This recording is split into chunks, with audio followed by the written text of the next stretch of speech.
Here we go. This is the final round of the Schools 2030 Global Forum. We are getting ready to rumble. Can you rumble with me? No. I'm going to see 1, 2, 3 rumble, and you're going to stomp your feet, you're going to clap your hands, and you might even yelp, okay? 1, 2, 3, rumble! There we go. So ladies and gentlemen, welcome to one of the final plenaries before the closing ceremony of the Schools 2030 Global Forum. Over the last 3 days, you have reimagined the future of more inclusive schools, equitable education systems, and pluralistic learning societies. Whether it was from the ministerial, school, donor, researcher, teacher, civil society, or youth perspectives, you have reimagined education systems that can be more responsive, relevant, and rich in learning differences, learning variability, and learning beauty. It's what, as others have said, makes us human. Over the last 3 days, you've done 3 things. You, as a Schools 2030 movement, got technical, and you got technical fast. You discussed the future of assessment, pedagogy, and policy transformation. Seeing baseline and endline data about the areas of collaboration and creativity in the context of Afghanistan on that first day and seeing the growth in scores, it's a challenge to all of us in the field of measurement. It is asking us the question, why do we care about what we can measure rather than measure what we care about? I would like to have a huge round of applause for the Afghanistan team for leading the way of holistic measurement and quality education. Second, over the last 3 days, you as the Schools 2030 Global Movement got personal. Not that personal. You shared stories of tremendous hardship in some of the most challenging learning environments in the world, but also of enduring resilience in helping children and young people learn against all odds. Whether it was building confidence to lead young girls in the rural mountains of Pakistan, or building a movement of multilingual student-run newspapers in India, you made the business case very clear.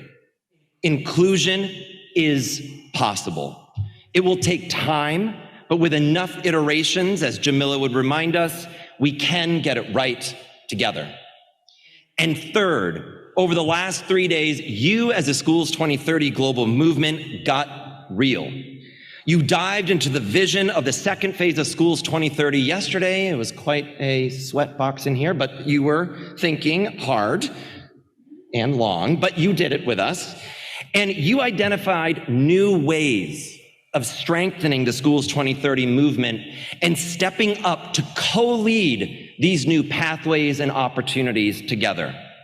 You became the architects of the next phase of the Schools 2030 movement, generating a collective and more inclusive blueprint for our future.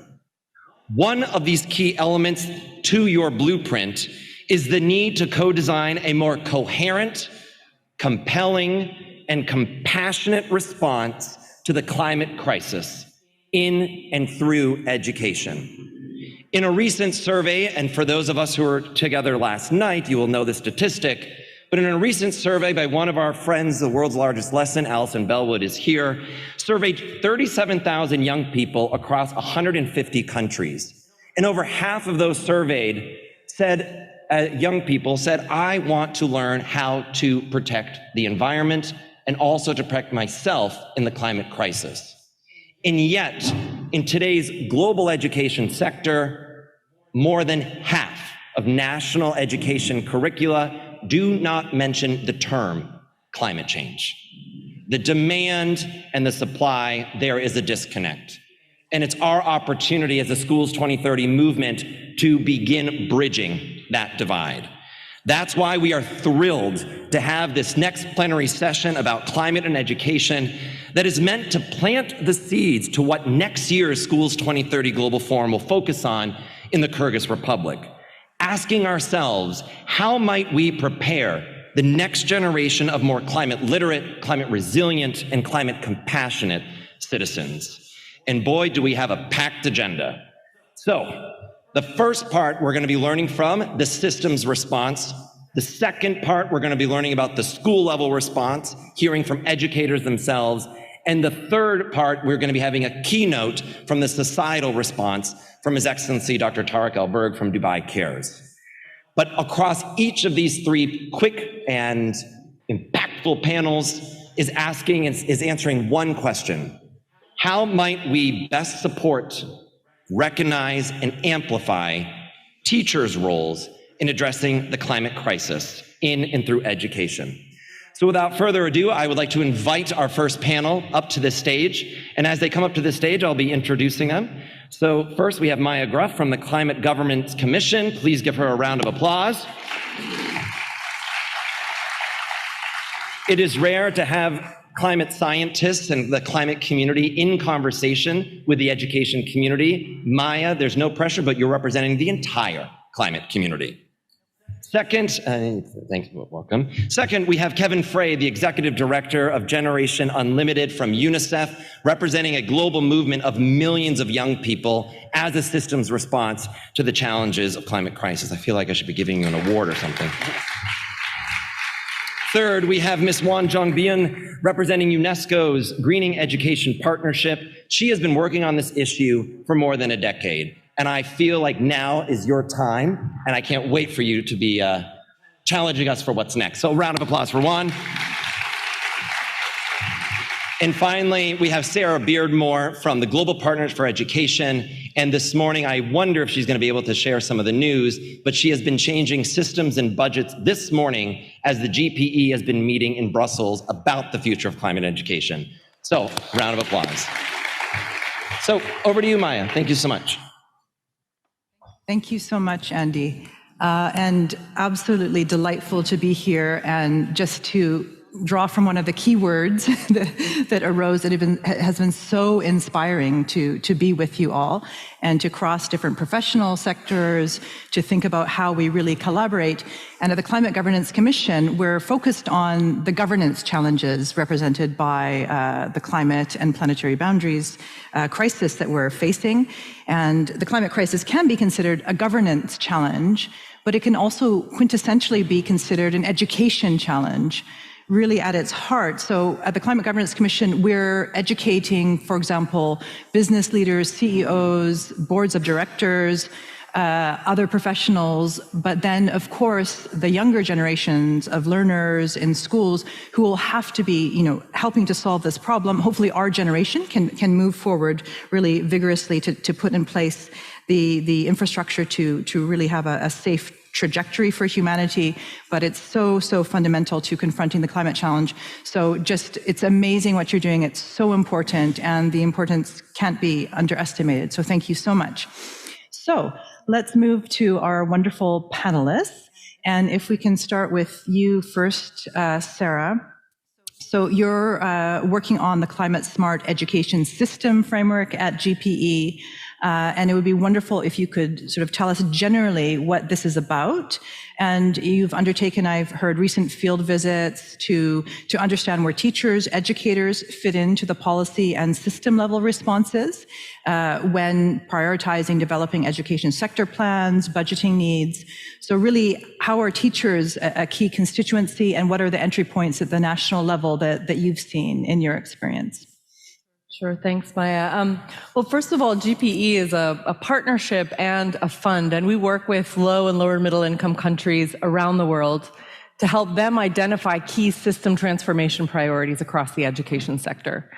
And in that role, we have seen increasing environmental crises impacting countries. The floods in Pakistan, a third of the country was underwater, schools closed for months. Cyclone Freddie, which recently hit the east coast of sub-Saharan Africa, I think was the longest cyclone ever recorded in history. It was so long, it lasted over a month, and it not only hit the coast, it went back out to sea and then slammed those countries again. So these are unprecedented challenges that our country partners have been raising with us and saying, we have no idea how to address the level of crisis that we're facing. This is unprecedented. So in part of the work we tried to do was understand, well, if we take a systems perspective to this problem, what are the kind of key dimensions of a system? where we need to be integrating and mainstreaming climate change resilience and climate action, because those are two pieces of the solution. So we undertook a number of consultations across all of our partner countries, and we looked at what it would take to make a climate-smart education system, one that's able to both protect people's lives when crises happen and ensure a continuity of education no matter what the conditions, but one that also is in service to protecting life on the planet. And finally, one that promotes climate justice, because we know that actually the burden of this crisis falls on the most marginalized, the poorest, and the poorest countries, who actually have the least to do with the fact that our global temperatures are rising.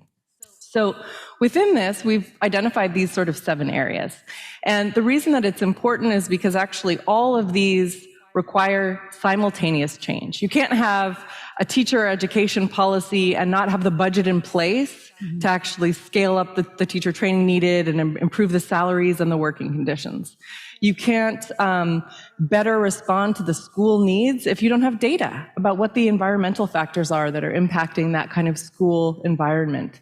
So what we've done is kind of set out these 7 dimensions and to try to understand what good practices exist in our partner countries, to try to help ministries think through a comprehensive approach to preparing for the future and frankly preparing for today in many countries we work with. So back to the question about teachers, I think we fundamentally need to put teachers at the heart of our system transformation priorities. And we've rolled out some technical assistance to ministries of education to help them think through what the climate impacts are on their system and what they can do about it. So we traveled to Malawi and Zimbabwe, the first 2 countries in this initiative, to understand the kind of challenges they're facing and also the key capacity gaps that we could help them to address. And I was really struck by the fact that in Malawi, the minister said basically these crises come, you have multiple cyclones, teachers lose their livelihoods, their homes, their family members, and then they're somehow expected to pick themselves back up and go into a classroom and teach. And I think we need to look at teachers as human beings first and foremost and try to understand how we can create conditions that, number one, they're more resilient when these crises happen, but number 2, that they're equipped with psychosocial support, with the kind of safety nets they need to be able to kind of continue and move on. And they also need to be able to provide the education that's needed to help children understand what are the impacts, where are the solutions, what could we be doing. In a country like Malawi, which is very resource poor, there's incredible innovation. I mean, the challenge is that you have lots of small projects and no consistent funding to scale and sustain really, really powerful solutions. So we need to help them with that challenge. But their teacher training colleges have this great program where actually to graduate, teachers need to take a tree, adopt it, take care of it, and grow it. And if their tree dies, then they actually are kind of graded on how well they've been able to kind of learn about their environment. So those are the kinds of practices that I think really embedding in the teacher professional development system are going to help us to actually nurture and cultivate a whole army of people who have a love of nature, that understand how to interact with their environment, and are fundamentally coming at their jobs with a really different perspective about what it is to be a climate smart teacher. I'll finally just say that I think one of the things that we at GPE really need to work with all of you on is actually creating the enabling conditions for the education sector to completely transform the way that it has been working. What we're doing today is not going to work for tomorrow, and we need to totally pivot our entire architecture around how we support education to factor in the changing conditions on this planet. And it is an existential imperative of our lifetime. So we really don't have a choice. Andy mentioned this morning, our board has just approved another $15 million to scale the support to ministries to another 20 countries. We're also in discussions with the Green Climate Fund about how we at GPE can co-finance education with the climate finance sources. We need to build the evidence base for that, and we need to work together to make sure that the strategies we're putting in place really serve teachers and their needs, because that's ultimately who we need on the front lines of the climate emergency. So I'll stop there. Amazing. Thank you so much, Sarah. Such a bold and appropriate vision, really, to really transform education, but also now, even now, seeing the adaptation needs, resilient needs on the ground as we see the effects of climate change already affecting so many communities. So absolutely extraordinary. Next, let's move to Juan. It would be wonderful if you could tell us more about the UNESCO Greening Education Initiative and a deep dive, if you would, into the pillar on teacher training and capacity building as part of the Greening Education Partnership. So, and in particular, if you could highlight really what you think is needed most in the next 6 months in advance of COP28 and then beyond. Thank you, Maya, and good afternoon, everybody. So I think I would like to first start my intervention by quoting a young person from Poland who said that the worst feeling is to want to do something about climate change, but you don't have the resources, you don't know where or whom to reach out to.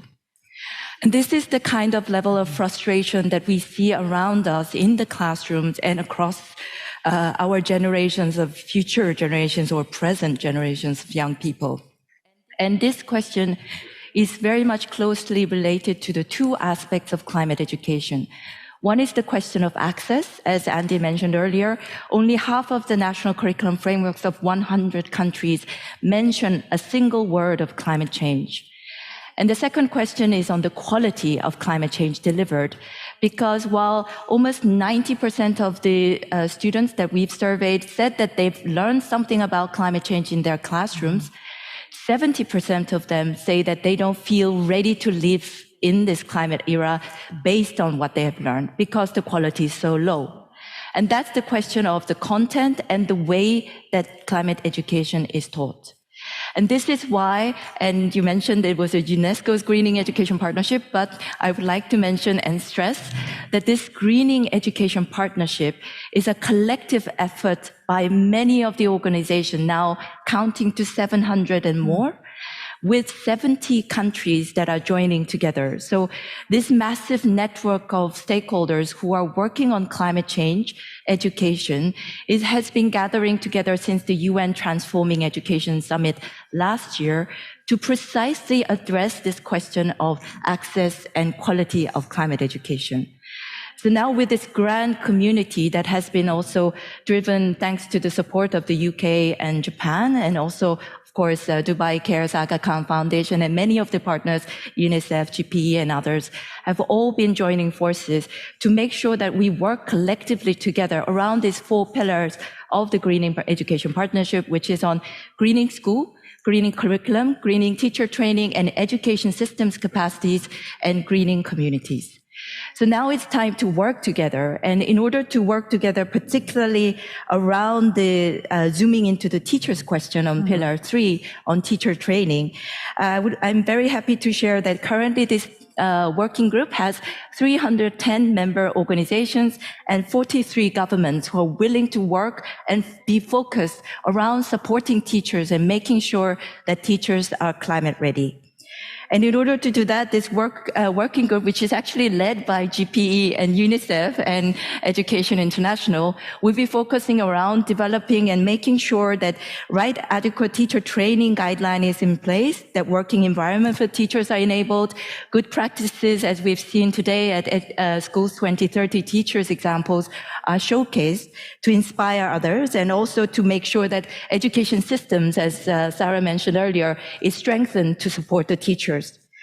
And in the lead up to the next 6 months for COP28, I think there's a lot of opportunities to work around, and especially at COP28, also thanks to the leadership of Dubai Cares and other actors, we'll be able to showcase this around the education pavilion and also in high-level events at COP28. And I would like to finish my first intervention on a note of hope, that out of the 70 countries that have joined, 69% of them say that they plan to revise their curriculum in the next 3 years to add climate change. And 81% of them say that they will revise their teacher training courses in the next 3 years to add climate change. So now there is a golden opportunity, and we need to work together. Thank you. Excellent. Really an amazing message indeed of hope that such a large number of states and governments are now, waking up to the fact that there has to be this transformation and meeting this need of the students, as you mentioned, that who do not feel prepared. So I like your thought of COP28 as potentially a golden moment. Wonderful. Let's turn to Kevin next then.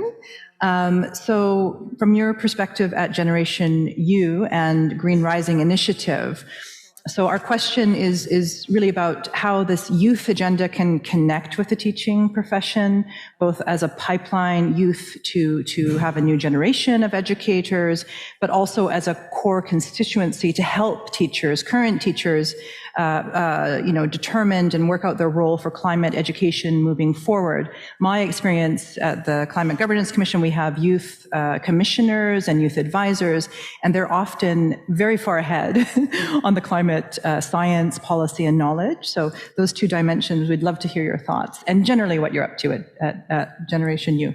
Okay, great, thank you. So at Generation Unlimited, it's interesting, all three of us actually represent partnerships. And I think when you think about the size, the magnitude of the climate crisis that we're all facing, the only answer, the only solutions are going to come through crowding in multi-stakeholder partnerships, whether that be the private sector, which is very motivated on this topic, public sector, and young people. So as Nadi mentioned this morning, we're a public-private youth partnership. So we put youth co-equal to all of these big global leaders to help us drive strategies forward and make key decisions. When we talk to the millions of young people in Generation Unlimited programs in over 80 countries around the world, what they tell us when they think about climate, they don't only want know-how, they want to drive impact, they want to act. So when we think about climate education, we think about moving from, of course, know-how and knowledge matters, but moving from know-how and knowledge to action and impact. And that requires another transition, a transition not just from the classroom, but to the community. There were a couple of quotes at the dinner last night that I actually emailed to myself to get them, made sure I got them right. One of the teachers from Spain said we have to break out from beyond the concrete walls to the community to connect with nature. And then the teacher from Kenya, I see them both sitting beside each other over there. A teacher from Kenya said, and was talking about the horrible drought in the country right now, and said that we can't wait for anyone to come and save us. And then you said the community has to act now. These were two really important words there, community and act.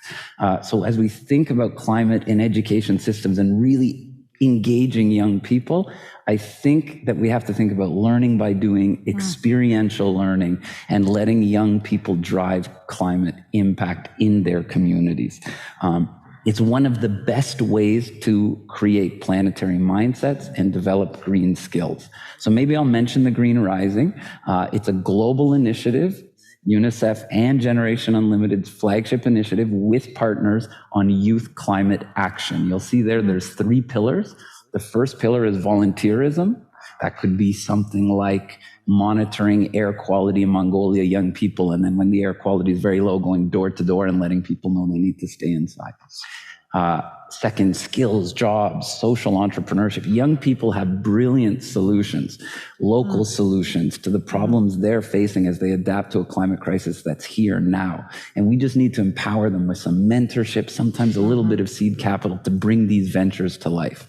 And then advocacy. They have some of the most compelling voices, sometimes in local communities, lobbying school boards, but all the way up to the UN General Assembly. Give young people a microphone and let them advocate for the planet that they want. The Green Rising, there's many different partners here in the room today that I see. I know since I think the first week, Tariq, we've been talking with Dubai Cares about Green Rising, and thank you for your support on that. We will be, of course, profiling Green Rising at COP28 and on the Education Day, but we will be working with partners, again, across private sector, government, and youth-led organizations to mobilize over 10 million young climate actors by 2025. Wow. And at COP28, we'll be celebrating the first 1 million actions.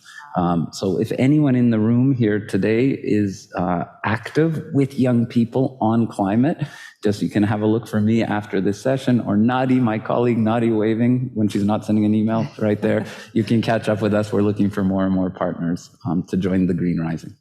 Incredible. Thank you so much, and for highlighting these dynamic, really extraordinary dynamic partnerships, really exemplifying SDG 17. Amazing, incredible, all of you. And also the learning by doing, driving impact, which is also so promising and inspiring. I was struck recently, on this notion of youth advocacy and voices. I was in Qatar at this new EarthNet Institute, and there was a panel with a first grader, a sixth grader, a seventh grader, and they had worked together with their local school club to change legislation in the country to ban single-use plastics, and they were sharing their experiences. So it's even first grade can have dramatic policy change. It was quite incredible. So wonderful. Thank you so much for sharing about your various initiatives. So let's dig in a little bit more in a general question about, how to help to support teachers more. One, last night you had cited a study about, teachers wanting to teach about climate change. A study I saw recently, an international study, 95% of teachers would like to teach about climate change, but 40% feel prepared. So just in your experiences, why might teachers feel this way? How could your initiatives, these collaborations, really support teachers to address this gap, again, across diverse geographies around the world? And what's needed from government and other sectors to address this gap? Sarah, shall we start with your thoughts? Sure. Well, I think in many ways what we are in the process of doing is pivoting from traditional methods of teaching and learning that really focused on knowledge acquisition and the ability to retain and repeat facts that you've memorized. And it's actually very easy to assess that because you have an exam and you fill it in and you can verify as a teacher whether the facts have been learned. And climate is it's such an all-encompassing challenge because it fundamentally gets at our relationship with each other and with the natural world. And it requires a type of learning that is not only about knowledge, but it's about values, it's about action, and it requires a really different way of teaching. So teachers need to be able to be in a really different relationship with their students than we've traditionally seen through these sort of let's say, historical evolution of mass education. I think where we've really got to invest now is helping teachers to have much more active pedagogies, helping give them the materials and tools to actually be in the classroom in interactive ways with students, give students experience-based learning that really help them to test their knowledge, and then pivot assessments so that there's some sort of dimension that looks at the completion of a task and not just repeating knowledge that you might have learned. So all of that is very, very sophisticated. Teaching is actually one of those professions where, you might as well be a neuroscientist in terms of the kind of skills that you need to be a really good teacher. And yet we don't accord teachers the status that neuroscientists have. So I think that there is something really fundamentally that needs to change in the way that we think about teaching and learning as a really interactive and very highly skilled way of being in the world and in your vocation. So, for governments that are, particularly where we work, very resource scarce environments, being able to provide the kind of wraparound support for teachers to deliver that is, I think, the biggest challenge. I mean, in some countries, it's difficult to even pay teachers, right? They might have to leave their village and walk for 3 days to go get a paycheck. So in some ways, we have to get the really boring things right, like paying teachers on time. And then we have to build in all of the supports that are needed for, I think, a much more complex form of social interaction that is teaching and learning for a changing climate. That's the only way we're really going to be able to tackle the kind of crisis that we face. Fascinating, amazing. Juan, what about you? What are your perspectives? Yeah, I fully agree with what Sarah has mentioned about these aspects of the challenges and appreciation of teacher profession, but also on the fact that actually these challenges that teachers face are also observed by the students. I have a couple of also another quotes from young people where they say, "My teachers tried hard, but they didn't have the knowledge and they were not well prepared, and students did not have a space to express themselves." That was someone from Brazil. And another quote from Nigeria goes, so it's very important that our teachers get dedicated materials because they can't support a student when they themselves do not understand climate change. So you can see that these impacts directly the learners, and these problems are felt and observed and also diagnosed by young people themselves. So there's a huge gap. And for example, in our study with Education International that we conducted, 23% of 56,000 teachers say that they can teach about climate action in their classroom.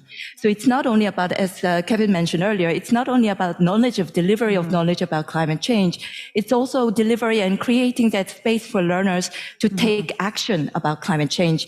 And teachers are not prepared because they were not educated in that way. They themselves have never really taken action on themselves.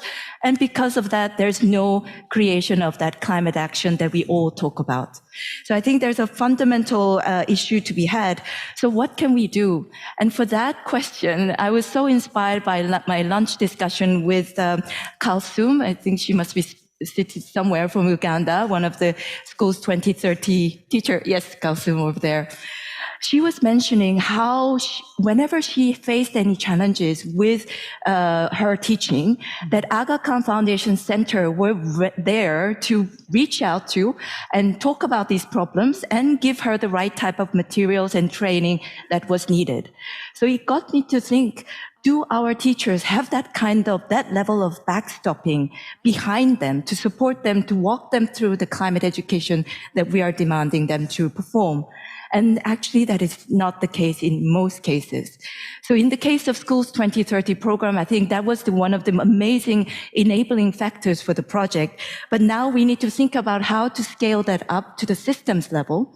And that means that we need to engage the teachers in the policy development to design what kind of needs the teachers have and what kind of support there needs to be. So I think that's one of the best and one of the important steps to do.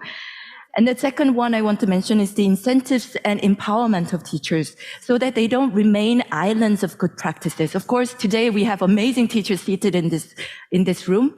But in order for their work to be now connected to another island of amazing work, to create land and to become continents altogether and change the world, I think there are supports that are needed. So those incentives and empowerment of teachers is another point that I want to point out. And lastly, collaboration with communities. So Kevin, you mentioned about community engagement. So teachers cannot do this on their own because they are not the climate experts.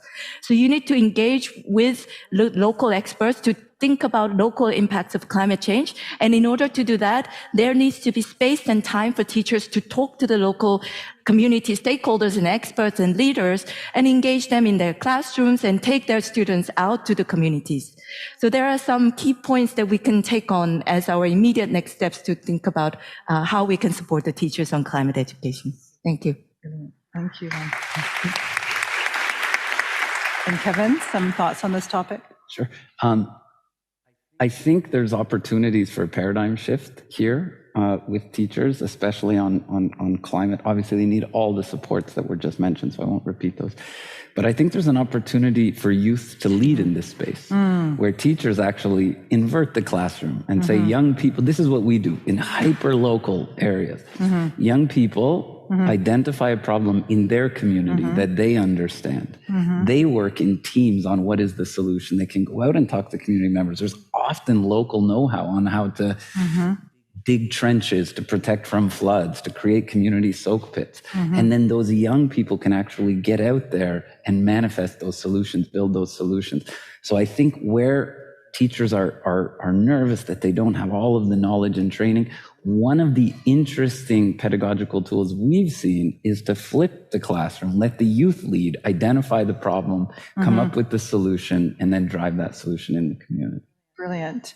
Really exciting ideas from all of you. Really amazing. Bodes well for all of us. And we're running out of time now, but I have one last question, quick question, maybe for those of you who are involved with UN agencies in particular. I'm really inspired working with some of the most talented Earth system scientists of today, our understanding, our scientific knowledge of planetary boundaries, for example, how the Earth system functions, I find really exciting, and it's moving very fast also. So, of course, science education is fundamental to climate education and preparing ourselves. So just sort of a question, if you have any thoughts on this, how could we, mainstream this more cutting edge planetary boundaries, scientific Earth system kind of awareness or classrooms, but also, which I think it fits very, very much with our increasing scientific understanding, is this notion of planetary stewardship and trusteeship. How can we govern together? Which segues beautifully with, UNESCO work on culture of peace and indeed provisions in UN Convention on Rights of the Child, et cetera. So just any thoughts about this in terms of this planetary awareness, Earth trusteeship kind of concept that you might have? Juan? Thank you very much for that question, because actually revisiting our relationship with nature is at the fundamental level of climate education. So we're not talking about recycling and doing these very superficial things. Unless, in order for that to make sense, we need to go into the planetary boundaries and revisit our relationship with between the human place within nature. So for that, through the Greening Education Partnership, but particularly with some of the key partners, we're working on developing green curriculum guideline, which will underline the key aspects of what it means to learn quality climate education today, around from early childhood to 18 plus. And planetary boundaries will be the underlying theme and also cross-cutting philosophical basis of this work. So working with Dubai Cares Office for Climate Education and also International Renewable Energy Agency, we will develop this curriculum guideline and share it as the basis where we can deliver the planetary boundaries in classrooms. Amazing. Kevin? Maybe I'll pick up on your point about governance and stewardship. I think when we're talking about climate, we have to have young people and maybe even children in the governance structures. So I mentioned Generation Unlimited is a public-private youth partnership, PPYP. Even some of the most progressive thinking now is saying, should we have PPCPs, public-private child partnerships, where their voice is at the table? So Tariq, because you're in the board meetings with the CEOs of some of the world's largest companies, heads of states, ministers, heads of UN agencies, and young people. 18 years old, 24 years old, 26 years old, holding court, not just being given the microphone, but when it comes time to make decisions, to allocate budgets, to build strategies, actually allowing young people to be part of that decision-making process. It's a big step. It doesn't come naturally. The room naturally gravitates to the highest title in the biggest organization. But I think you get to far better decisions when in governance you have young people, the ones who will inherit this world, at the table making the key decisions with some of the most powerful decision makers on the planet. Amazing. Great note to end on. So please join me in thanking this amazing panel, and it was incredibly inspiring, I thought. Thank you so much for all the work you're doing. Thank you.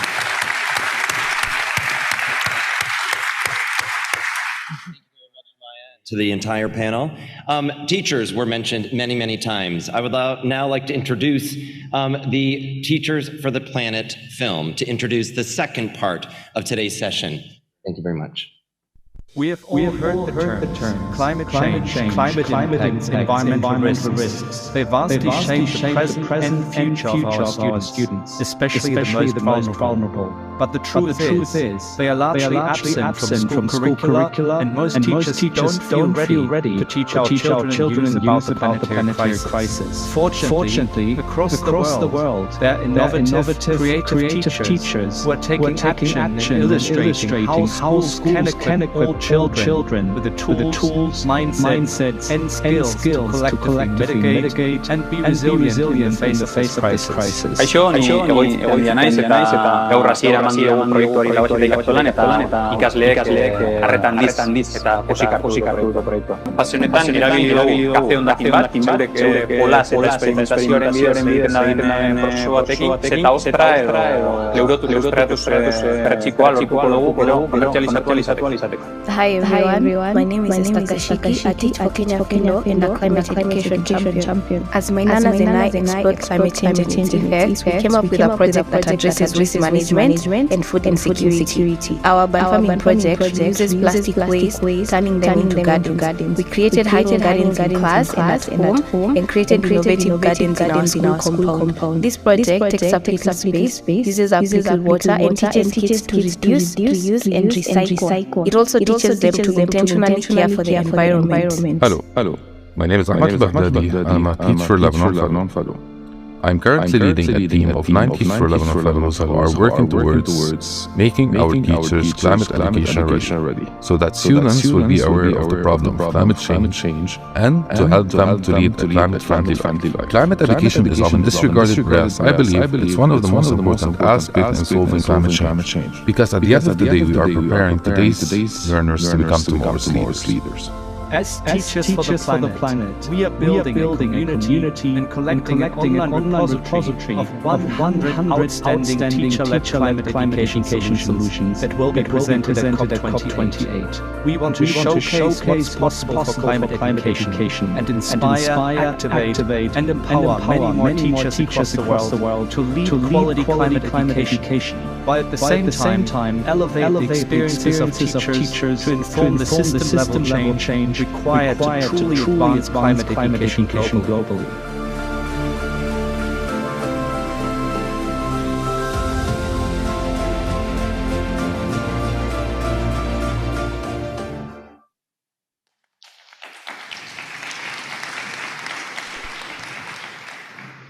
Dear Excellencies, ladies and gentlemen, colleagues and friends, my name is Lennart Kunze. I am the Global Head of Climate Education and Leadership at Teach for All. And in this session, we want to learn from a group of 3 fantastic teachers from across our global network. They are representing educators that are leading climate and environmental sustainability education in the world. I want to note that this is really broader than climate change. This scope is much more environmental sustainability at large. And what these examples of teacher also illustrate are the larger obstacles that teachers face for this kind of work, and also the leadership that we need in schools and classrooms all over the world. The key barriers, and we've heard that in the previous panel, for teachers to engage students in climate education are often a lack of space in the curriculum, a lack of funding. It's often a lack of materials that are contextualized to the lived reality and the local context of learners, so to really deeply engage learners in this kind of learning.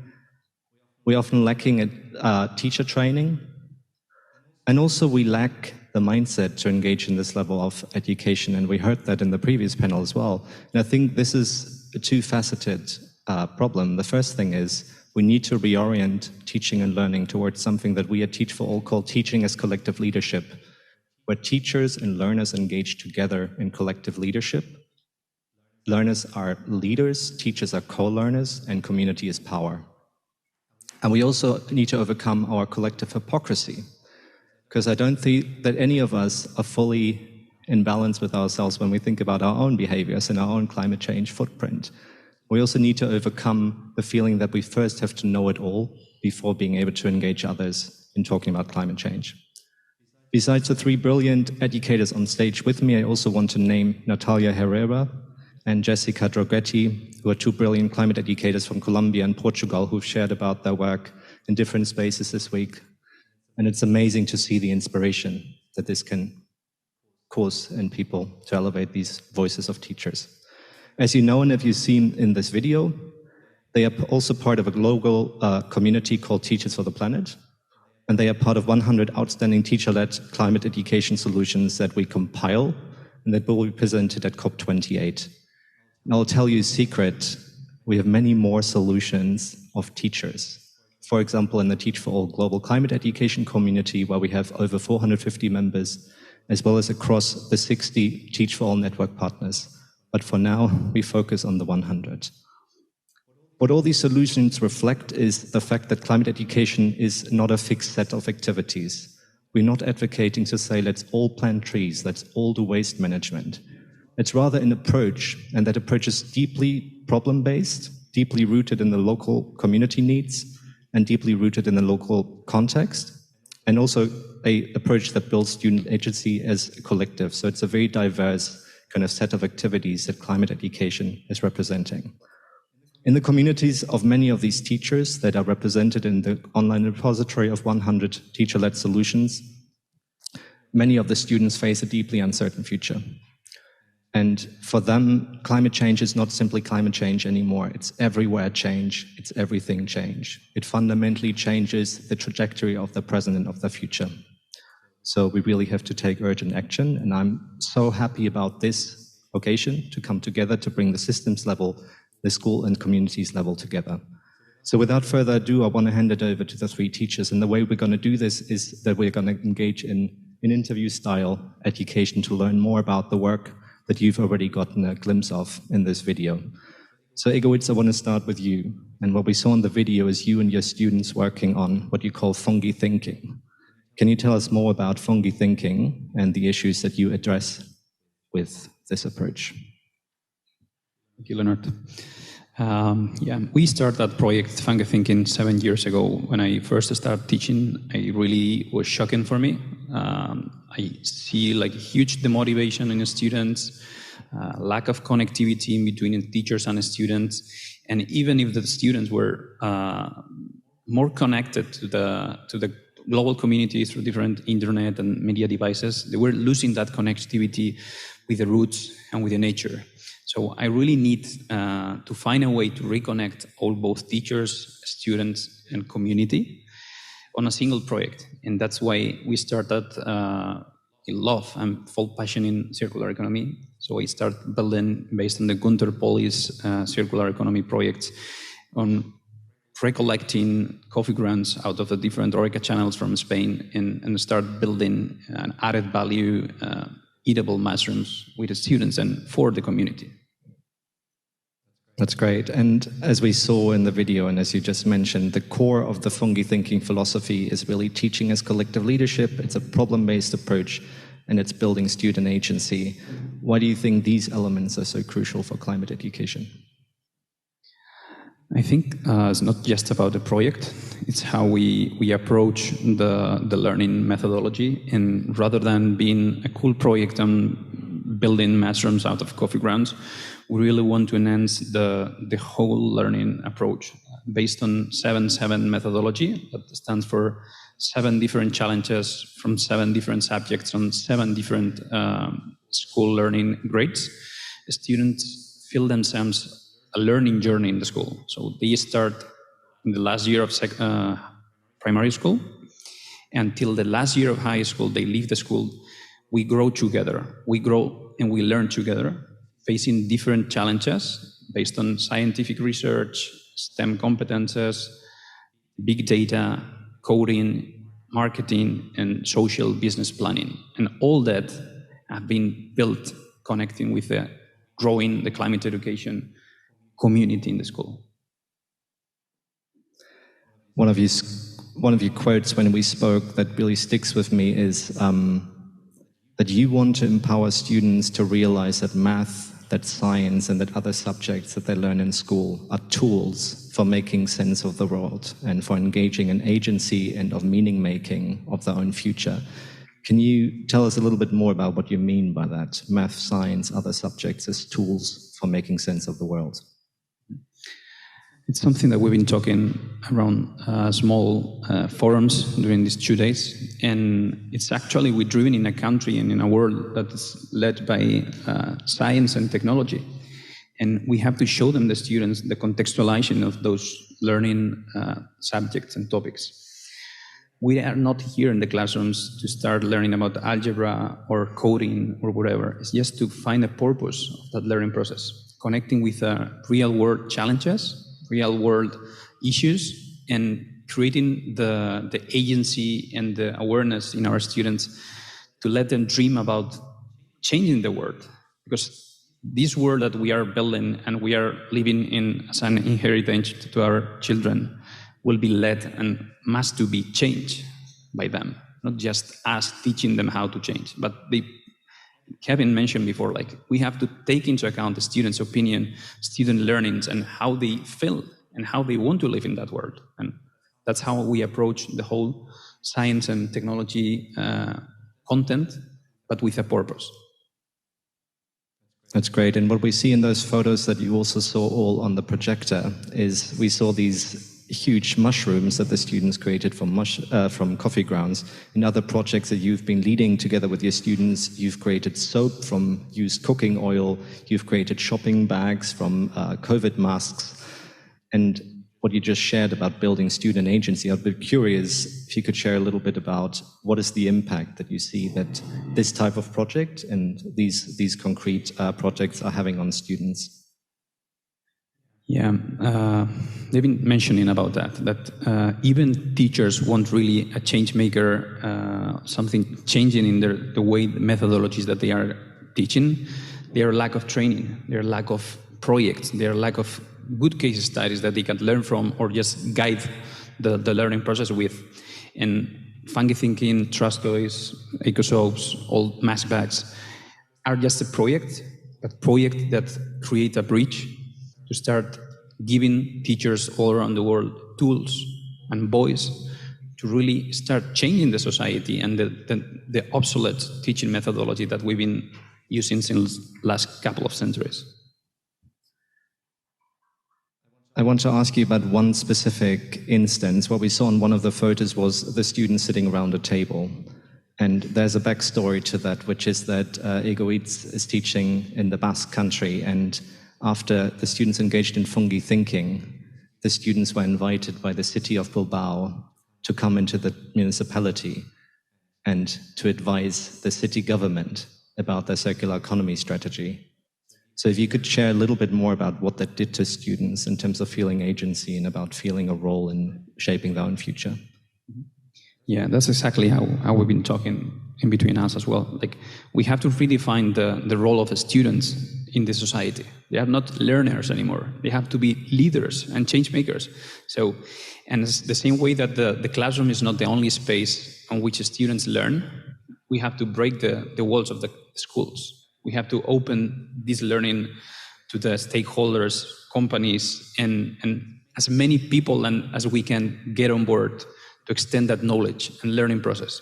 And especially in that project, we tried to do that, calling directly to the city hall, the municipality of the Bilbao, one of the biggest cities in the Basque country, and asking them as students to go directly to the mayor, explaining them what they've been working on, like circular economy projects, recapturing waste that we are creating as a society, and giving them a way to change the things, not just with copy grants, but with a change of mindset and redefining these student roles. I think that's going to be the first thing that we have to be starting building with. Thank you very much, Egoitz. We're going to move to our second brilliant teacher on this panel, which is Esther Gachigi from Kenya. Esther, we got a glimpse of your work with your primary school students in Kenya. Can you tell us more about the local context of your community where you're teaching and of your students? Thank you, Leonard. So in Kenya, in terms of climate change, we recently experienced one of the most devastating droughts that we've seen in the last decade. Over 4.2 million Kenyans were affected, leading to deaths and destruction, and over 3.5 million children missed school as a result. Kenya's agriculture, which is mostly rain-fed, was also affected, so there was food insecurity and high food prices. In my community, which is a vulnerable community, many families were left unable to afford 3 meals a day. So I believe in my community and in Kenya in general, people know about climate change. They know that we've been experiencing drought. They know that we had food poverty because of climate change. But this issue seems to be so big that people feel that they can't be part of the solution. And in Kenya, anytime something bad happens, which is really not a good habit, we usually say, serikali saidia, which means government, please help us. But this is the question that we are trying to ask ourselves. How do we build the agency of learners, teachers, and the community at large to take action, to not wait for anybody to save them? So that is the general context of my community right now. That's great, thank you. And your project, as we saw in the video, is together with students tackling food insecurity and waste management. Why do you find it so crucial to link climate education to some of these other community challenges like food insecurity and waste in this case? So, to build student agency, which is something that we thought is very important, we introduced climate change concepts to learners, and we prompted them to identify problems in our community that are related to climate change or the environment. And two of the main challenges that came up was food insecurity or food poverty and waste management. So the learners were able to come up with a project that addresses both by creating innovative gardens. So we were able to create hanging gardens and innovative gardens at school using reused waste. But what really stood out for me is that if you really want to empower learners to take actions, you have to contextualize climate education. You have to empower them to see climate change effects in their context. I couldn't have told my learners, for example, the glaciers are melting, let's do something about it. And honestly, I've never seen a glacier in person, so yeah, it wouldn't have made any sense. So, but telling them we had drought, remember, and food was really scarce, or food was very expensive. So what can we do about it? That's what has really stood out for me, contextualization. One thing that I find so compelling about your example, and we heard that before, we need to engage the larger community. And what I learned from you is that in your case, the primary school students went home and they brought that home, that message of environmental sustainability, waste management, food security. Can you tell us a little bit more about the broader community impact that this project in your school has and what you see within the community? So engaging learners, of course, impacted them positively. They became more engaged and they became more mindful. But what was really inspiring for me is that I saw a ripple effect in terms of them bringing these lessons to their parents. I know of 5 families who have created innovative gardens at their home, so they're able to address food insecurity by themselves. And this really it represents a mind shift for me, a mind shift for the community. Of course, it's just 5 families and we have 1 million families in our community, but it's the little steps that we are making through learners. So it really shows me that if we empower learners and empower them to really just take action, they have the power to impact their parents, who really are the community. It's fantastic. And one other thing that you're engaging in is teacher training. So what you told me is, you are one teacher in one school, but you want to empower 100 teachers this year to do this kind of climate education. Can you tell us a little bit about how you go about empowering other teachers and more teachers to lead this kind of work with their students? So while engaging my learners, and my partner was also engaging her learners, we realized that teachers have to sort of be like the first domino. So we decided to create a module that engages teachers in climate change concepts, but really empowers them to incorporate climate education into the curriculum. So for example, if I'm teaching my kids about unfavorable weather conditions, maybe drought and floods, I'll be able to tell them, because of human activities, we're having adverse effects of climate change, and this is what you can do about it, just merging it into the curriculum. And using that module, we were able to train 35 teachers last year, and we have been able to see them engage their learners in greening schools and greening learning. So using that module, we plan to train 100 teachers this year in our community, and we actually were able to get partial funding for that. So that's something that we are really working towards this year. Thank you so much, Esther. We're going to move to our third brilliant teacher on this panel, Ahmed al-Baghdadi from Lebanon. So, Ahmed, similar question to you. Can you tell us a little bit more about the local context in which you're teaching? Yeah, sure, Leonard.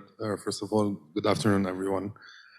Basically, I come from a really small country on the Mediterranean called Lebanon.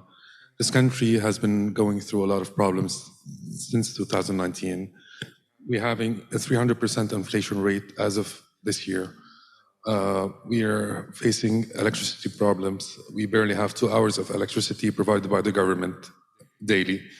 We have a huge waste problem. There's waste on the street that can stay for days and days without being removed. Add to it like the normal climate crisis from wildfires that we encounter every year, and a lot of things that we face on a day-to-day basis. This is really bad. But for me, I saw this as an opportunity, a golden opportunity to teach the students in the classroom about climate change, about different renewable energy sources, about waste management. So that's a bit about the context in Lebanon.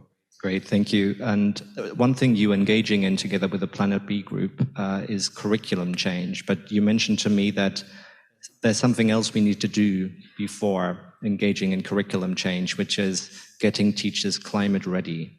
Can you expand a little on that? To be honest, because we do training of teachers with Teach for Lebanon, and I remember the first session when I was trying to introduce climate education to the fellows of the organization that I work with. The first answer was, we are not ready. We don't know anything about climate change. So we are going to teach you something that you're talking about something we're not knowledgeable about. And they often give a reason that they feel a sense of hypocrisy because they cannot themselves lead a sustainable life. So if they cannot lead a sustainable life, how can they teach about sustainability? In addition, they have a lack of knowledge. They have a lack of knowledge when it comes to what they need to learn. And that comes also from like science teachers. And I find this is kind of funny because if science teachers are not ready to teach about climate change, what can we say about humanitarian teachers? This doesn't make any sense in a way, so they are not really prepared. And finally, there's no real incentives for those teachers to teach about climate change. We often lack incentives, so teachers don't have the time or maybe the will to teach about climate change in their classroom. So I think there's a huge need for those components. Great, thank you, Ahmed. As you saw in the video, what the Planet B group of Ahmed in Lebanon is engaging in is a threefold approach. They are developing learning materials that are in line with the national curriculum, thereby addressing a key need. They are building teacher training, and they're also engaging students in concrete project implementation, similar to what Kevin shared, engaging students in that full process of imagining something and then implementing it. I want to ask you one last question, Ahmed, which is, one quote from the video that really stuck with me of you is, "We are preparing today's learners to become tomorrow's leaders." How do you build student leadership in your classroom? We really need to give those students the space they need. People don't know, and you will be